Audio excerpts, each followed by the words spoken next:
采访王一博是所有娱乐记者的终极噩梦，极简回答，现场冷场，提问终结者。在娱乐圈的舆论场里，关于王一博难采访的标签被挂了整整数年，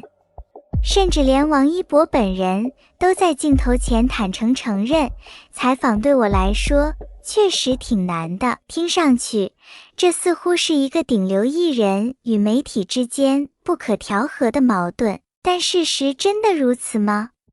所谓的难采访，难道真的像外界传言的那样，是因为脾气大、不配合，或者是情商低吗？今天，我们要撕开这些浮于表面的刻板印象。当绝大多数艺人都在采访里熟练地背诵着公关套路，努力打造着完美人设时，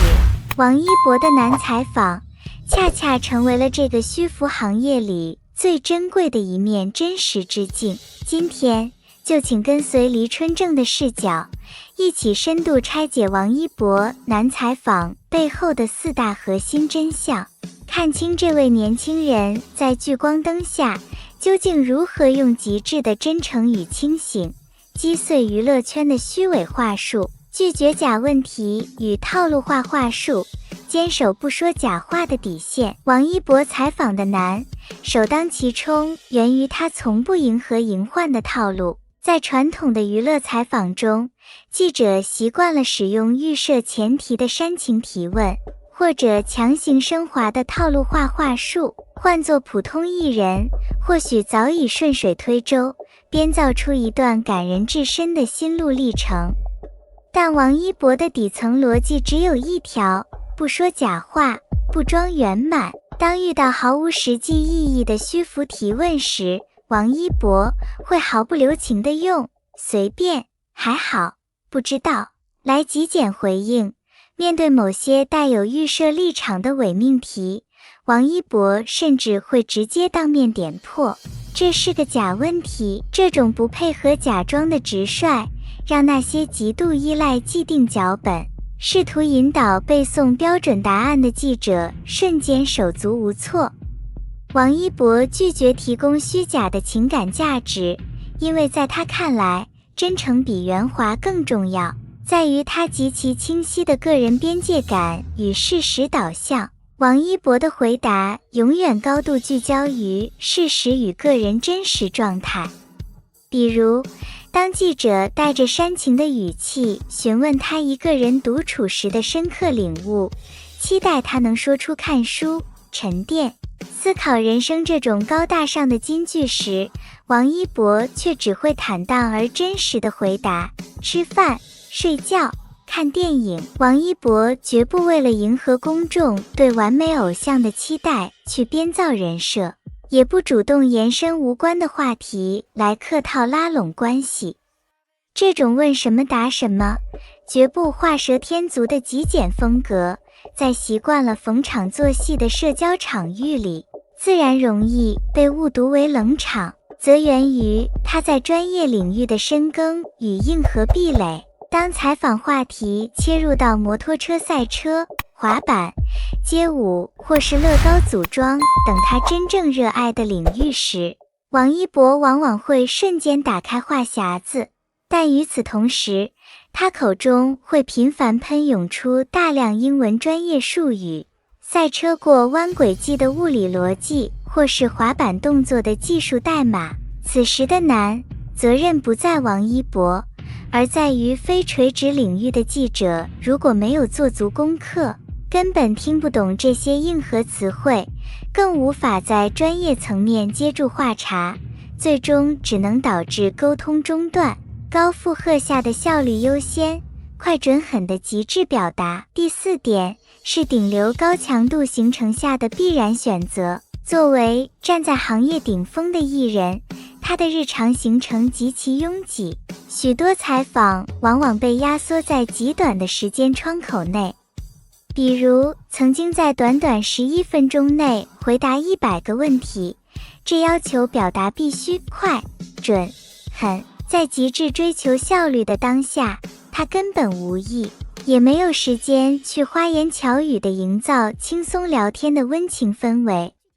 用最少的话把事实说清楚，就是他对工作最大的尊重。难采访绝对不等于态度差。了解完这4大核心原因，我们必须澄清长期以来对他的严重误解。所谓的难采访，绝对不等于态度差。翻看早期的采访记录，在偶像万万岁、明星特别任务等建立在充分尊重、提问扎实的节目中，面对做足功课、态度平等的采访者，王一博展现出了极高的配合度与罕见的幽默感。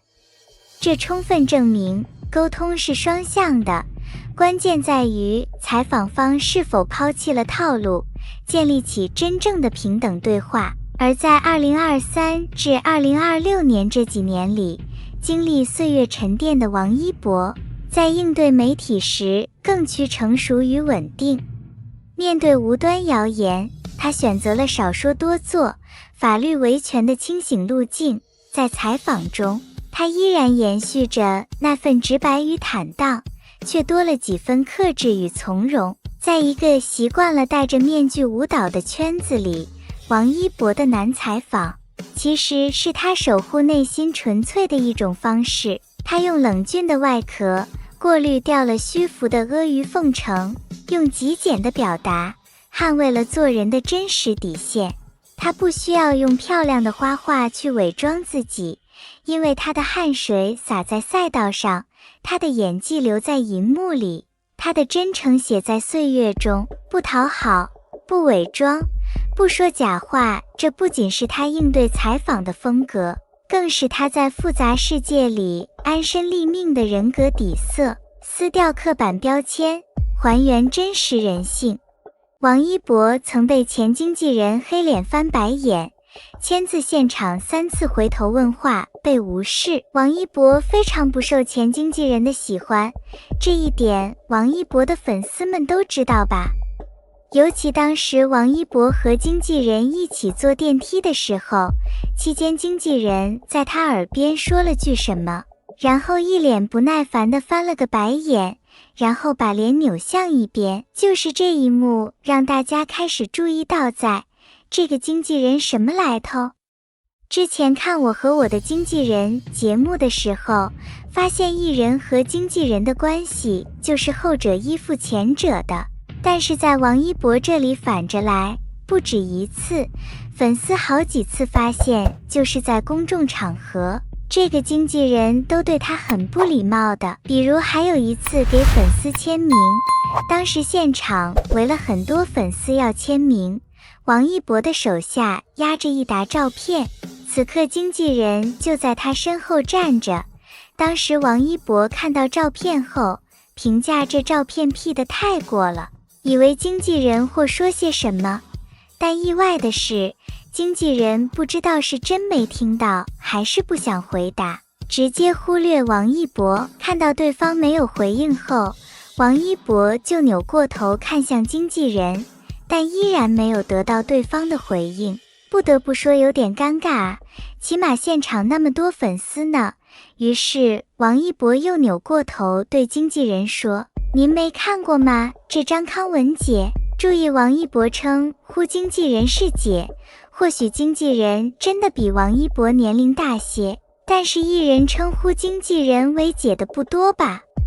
足见王一博还是很尊重这个经纪人的，可是经纪人却看不起他。比如两人回头询问后，对方依然什么都没说。第3次，王一博又回过头跟经纪人沟通这个问题，看到对方一直没回应，就不断喊着康文姐的名字，可现场是不管他叫的再绅士，对方一句也没回应，就是身边的工作人员一起喊康文姐的名字，他也一句话不说。说真的，不管有多不喜欢王一博，既然还在这个岗位上，就得做好本职工作，尤其在公众场合维护自家艺人形象，这点职业素养他难道不知道吗？不管怎么说，在这个经纪人面前，王一博可是没少被黑脸对待。又或者是那时候的王一博还没有大红起来。不知道艺人经纪圈是不是对自家艺人也这么现实？值得一提的是，在彻底走红前，王一博确实很不受尊重，当然其他艺人也都这样。社会上唯一被分成3、6、9等的圈子就是娱乐圈。有一次王一博走红颜，当时有个拿着摄像机的师傅就指着王一博说：“这个人是谁啊？”身边一位工作人员说：“不认识，指不定是哪位胡咖。”很难相信他没有听到，但是因为咖位不够，被说也只能装没听到。不过庆幸的是，之前看不起他对他翻白眼的经纪人因为经济原因被警方逮捕，也就是说王一博的经纪人已经换人了，相信这次配套的应该是职业素养高些的吧。据悉举报康文的这个人是老板杜华，具体原因不得而知，不过经纪人因为职业关系，难免会接手艺人金额比较大的代言费，很多人就从这件事上动歪脑筋了。比如张智霖就被经纪人坑过，他的前经纪人梁雅诗在2014年为其接下了3个代言费高达539万的按摩椅代言合约，然而接下后却告诉张智霖只谈成453万。没想到张智霖同年在马来西亚举办个人演唱会，按摩椅厂商老板因未能合影，透过员工向张智霖的老婆袁咏仪抱怨，言谈中无意透露出当初按摩椅代言费用高达539万，张智霖这才知晓被骗，将经纪人告上法庭并亲自出庭作证。梁雅诗被指控3项欺诈罪，除了骗钱的，还有劫色的，比如王宝强的经纪人就把老婆给撬走了，私吞财产不说，还搞得家人4分5裂。真的，艺人和经纪人的关系很是微妙，稍微一个心术不正，就很容易从民事责任上升到刑事处罚。那么你知道的艺人被经纪人坑的事还有什么？其实就像和自己的朋友相处一样，当我跟对方说话的时候，对方却不回应我，那种不被尊重的感觉真的很让人难受，也会让我感到很受伤。如果一段关系让我长期感受到这样的忽视和不尊重，我也会慢慢选择离开，默默地退出这段关系。说真的，这种感觉真的很不好受。如果你也曾经遇到过这样的情况，相信你一定能够理解当时王一博的感受。如果是你遇到这样的经纪人，是不是也会觉得很糟糕？这样的态度，哪里还有心情继续工作呢？如果你是王一博，你还会愿意继续用这样的经纪人吗？说到底，艺人与经纪人之间本质上还是一场长期的合作关系。经纪人不仅要负责工作安排，更承担着维护艺人权益和公众形象的责任。一旦双方失去基本的信任和职业操守，原本的合作关系就很容易变成彼此的负担。至于王一博当年和前经纪人之间究竟发生过什么，外界看到的或许只是几个片段，真正的原因恐怕只有当事人最清楚。但这些经历也让人更加明白，一个艺人在还没有足够话语权的时候，能够遇到什么样的团队，确实会影响很大。那么问题来了，你怎么看待王一博当年与前经纪人的相处方式？你还知道哪些艺人曾经因为经纪人而吃过亏的故事？欢迎把你的看法和你知道的故事留在评论区，说不定下一期我们就会聊到。如果你喜欢这种娱乐圈人物故事和幕后话题，记得关注黎春正。感谢大家一直以来的支持，我们下期继续聊更多你不知道的娱乐圈故事。